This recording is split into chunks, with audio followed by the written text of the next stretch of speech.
Do you sometimes feel demotivated when you're dieting, eating right, exercising, but you just can't seem to get the scale to cooperate the way you'd like? If so, then this is the video series for you. This is my first video in a new weekly series about tips for weighing in and staying motivated throughout your weight loss journey. In this video, I'll be discussing 13 ways that you can measure your progress besides just looking at the scale. Each week, I'll be sharing my own progress on my weight loss journey, as well as discussing more tips that can help you along yours.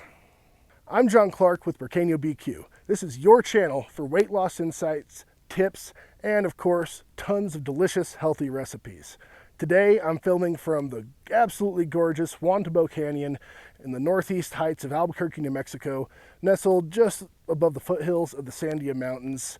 And I'm really excited to share my weekly progress with you, as well as these 13 great tips to help you stay motivated when you're trying to track your progress with your diet and exercise, and of course, overall well-being, healthy living lifestyle. Now, we all know that there are way more benefits to losing weight than just having a lower number on the scale, right? So why not track some of those? The fact is, your weight is going to vary, sometimes greatly, on a daily basis. So you need to make sure you find ways to not think about those daily variations and find other goals that can also help you stay motivated along this journey. One of those is taking body measurements. You can measure your chest, your belly, your waist, your hips, your thighs, other parts of your body, and you can track that progress maybe on a weekly basis and see how those numbers improve over time, and keep that in your mind to help you stay motivated. Some other things you can track might be medical related. Maybe one of the reasons you want to lose weight is because you had a medical problem or have a medical problem and you're hoping that losing weight will get it better. Well, you can track your things like your resting heart rate. You can track your blood pressure. You can track your blood sugar or other factors related to your specific medical conditions. Write these down on a weekly basis or even a daily basis and see how they improve over time.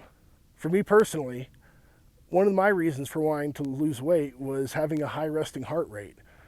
A little over 2 months ago, my resting heart rate was at 95 beats per minute. We'll see what it is today when I do my weigh in just a few minutes. Some other objective measurements you can take are energy related.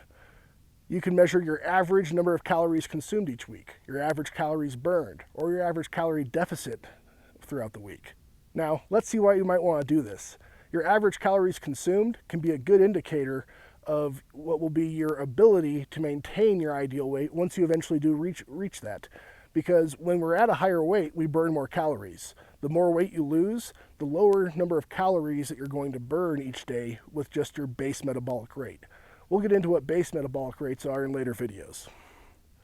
You can also look at your average number of calories burned at the gym each week. Take each workout that you do, add them up, and divide it by 7 to see how many calories you're burning on top of your diet every week. And then you can add half those calories onto your daily calorie limit. Another one is your average calorie deficit. If you see how many calories you ate each day and how many calories you burned each day, the difference between those, hopefully the calories burned are higher than the calories in if you want to keep on losing weight. But you'll be able to see what the difference is and correlate those to what you see on the scale. Larger calorie deficits will typically, over time, correlate with lower weights. You can also keep track of your progress using some exercise-related metrics. How are the length of your cardio sessions changing? Are you lifting more weight at the gym? Are you taking just even more steps per day? Whatever type of activity you might be engaging in, you can track that as well and use that to keep you motivated.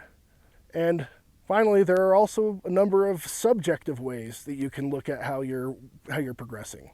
Just how do you look in the mirror every day? How are your clothes fitting? You could also even just start tracking your quality of sleep. So, without further ado, let's get on to John's weigh-in of the week. So now I'll get to the stats of my progress so far this week. Here are my measurements on the screen here. I'm measuring 5 points: my chest, my belly, my waist, my hips, and my thigh.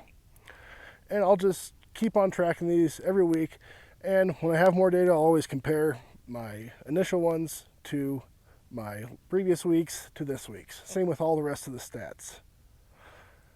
The next one I have on the list is my average calories consumed, right here. My average calories my average calories burned, and my average calorie deficit. Now, I really like to focus in especially on the calorie deficit for my short-term goals, because the larger that deficit, the quicker my weight loss will, on average, progress. If you're eating less calories than you're burning, well, if you know anything about the laws of thermodynamics, you know that eventually you're going to have to burn some fat. And like I was talking about earlier, my heart rate is another one that I want to measure. Mine was at 95 before I started trying to lose weight. I'm down to a resting heart rate of 88 now. The normal range has been the 60 to 80 beats per minute. I would like to get closer to 60 by the time all is said and done. And finally, the one that we're supposed to care about the most is my weight. Now, I started all this around 410 pounds. Today, I'm down to 363.8. Last week, I was at about 367.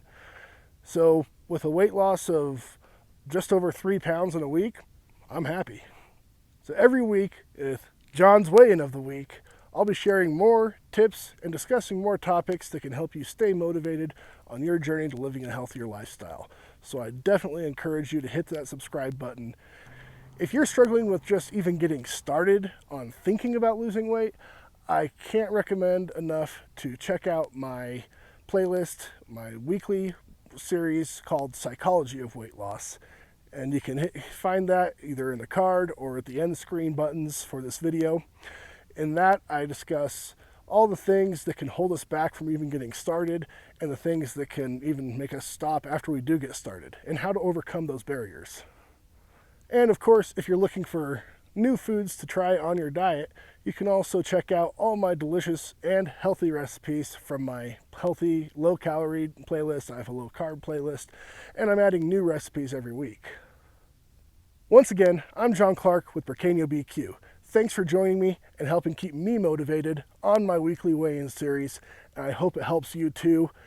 Share your progress in the comments, and finally, I challenge you to think of 5 metrics that you might want to track going forward. Share them in the comments below as well. You don't even have to start tracking them all yet. Just think about tracking them, and that'll get you one step closer.